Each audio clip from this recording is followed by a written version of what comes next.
I'd like to read to you a letter that I wrote to the Lynn newspaper, Lynn, Massachusetts, about a buddy of mine who was killed in our buzz bomb explosion, V1 explosion, on July 3rd, 1944. I sent this letter 50 years after that date, in 1994, and it starts with the editor of the Lynn paper, his words. Let me read his words to you. 50 years ago this Sunday, a Lynn family was shattered when it learned its 19-year-old son, Theodore Booras, was killed in London by a German bomb. The item received a letter, that's the item's a newspaper, received a letter this week from a Long Meadow man, Samuel E. Hatch, who served in the Army with Booras and was with him the day he died. The letter tells the story of one of the most terrifying episodes of World War II, the German bombing of London, and also of a friendship that lived on past that tragic day. In the letter, Hatch mentions Booras' sister, Connie. Just last month, a city square in Lynn was dedicated to the late Constance Booras Roche, a World War II veteran who organized a patriotic campaign to send care packages to local U.S. servicemen during Operation Desert Storm. Here is Hatch's letter. Dear Editor, 50 years ago, on July 3, 1944, a fine young man from Lynn was killed by a German V1 buzz bomb in London. Theodore Booras and I were both 18 years old. I was wrong. The editor's note here, Booras was 19. He just turned 19. And were in an Army chemical warfare unit stationed in London.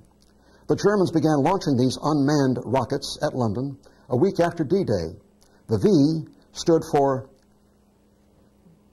Vergeltung revenge weapon. The V1 was the first of these revenge weapons. We had breakfast at Knightsbridge, returned to our quarters, and we happened to see our names on a cleanup schedule posted on a bulletin board. We then began to sweep and clean our quarters prior to going off to work on a work detail with other members of our company.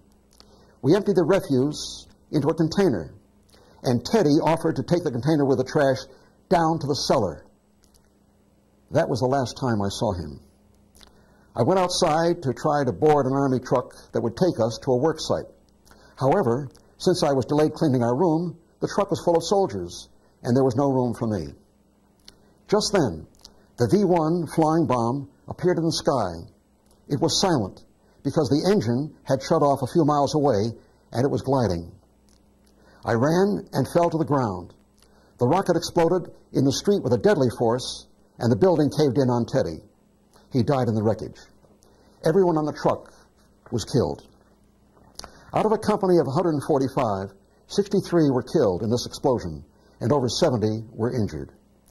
I wrote a letter to Teddy Booras' sister, Ensign Connie Booras, expressing my sorrow to her and her family. She wrote back, "We have such wonderful memories of him. He was such an angel." Over the years, I've thought about the casual decision that determined our fates. If I had remained in the building to empty the trash container, the letter would have gone to my parents from the War Department. If there had been room for one more soldier on that truck outside, I would have met the same fate. If there's a reader who graduated high school with Theodore Booras or knew the family at 42 Wyman Street, I ask you to pause to honor his memory. He was a fine young man from Lynn with great potential who lost his life in World War II due to enemy action. He was my friend and my Army buddy.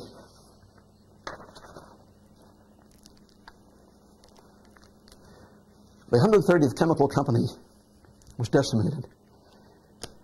I was hurt, taken to a medical clinic. I spent the next week in an air raid shelter, sleeping in an air raid shelter.